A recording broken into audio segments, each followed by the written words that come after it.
Bonjour à tous, pour la 5e case de notre calendrier d'avant littéraire, je vais vous parler d'un premier roman. Il s'agit du premier roman de Bruno Luce, publié chez Grasset. Et ce livre s'appelle... Et même l'enfer c'est pas grand chose. Je suis hyper fière de mon coup, d'autant plus qu'en fait, comme cette chaîne n'est pas monétisée, je pense que je ne risque rien en matière de droit d'auteur. Et en même temps, si c'est le cas, c'est nul.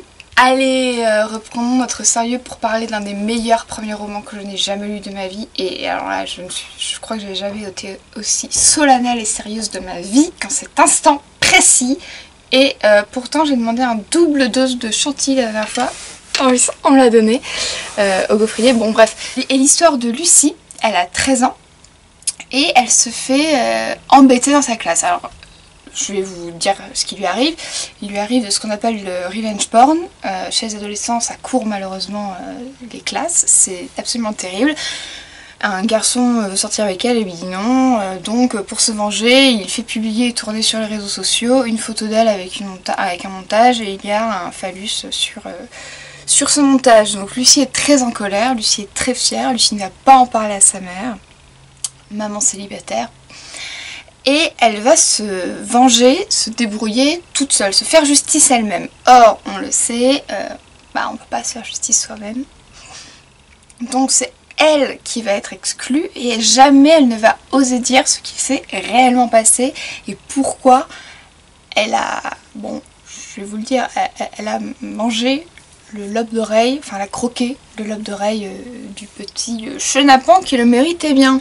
Cette Lucie est une adolescente donc qui a 13 ans, qui vit dans un quartier dit malfamé, dit no-go zone selon Trump, enfin voilà.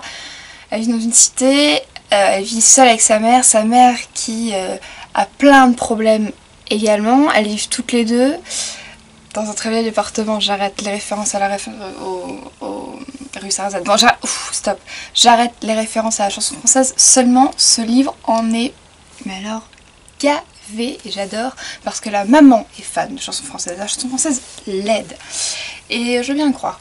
Et donc, toutes les deux, elles vivent ensemble, elles ont une relation extrêmement conflictuelle. Elles ont du mal à communiquer, elles ont du mal à se pardonner, elles ont du mal à s'aimer ouvertement. Pourtant, subjectivement et individuellement, chacune de leur côté, elles s'aiment.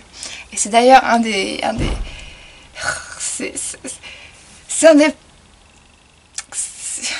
j'ai du mal à le dire.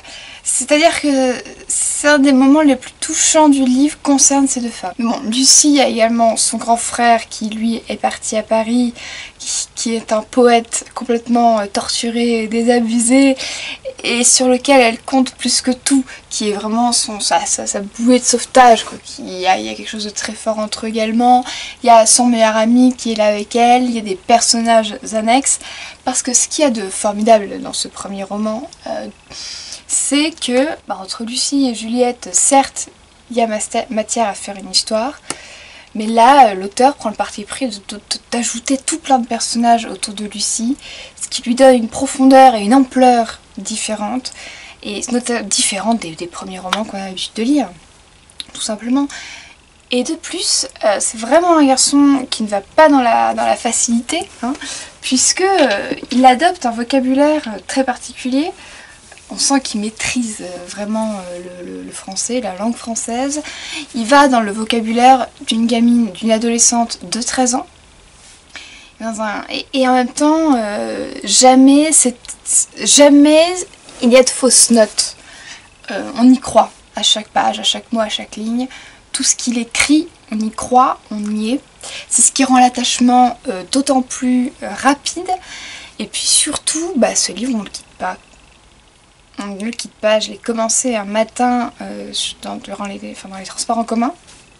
Et flûte la journée au travail. Souvent, les premiers romans ont ce défaut tout à fait charmant d'y mettre plein de thèmes, souvent différents, qui n'ont rien à voir les uns avec les autres.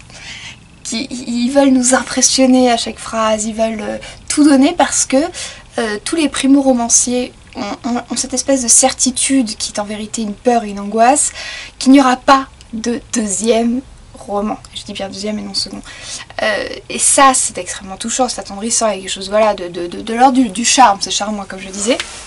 Et ici, non. Ici, c'est maîtrisé. Et s'il y a plusieurs thèmes, il y a la vie dans cette cité, il y a ce que c'est que d'être une adolescente de 13 ans, il y a ce que c'est que d'être une mère célibataire qui ne va pas bien, il y a aussi ce que c'est que d'être un grand frère qui sait qui il est mais qui le devine dans une autre ville, enfin bon. Et il y a ce sujet éminemment contemporain de la revanche pornographique sur les internets. Et pourtant, jamais il nous perd, et jamais il se perd dans son histoire. C'est extrêmement bien maîtrisé, tout en nous laissant la place pour notre imagination, pour nos souffles à nous. On a le cœur, bon j'ai eu les larmes aux yeux plusieurs fois parce que c'est quand même des moments très tendus.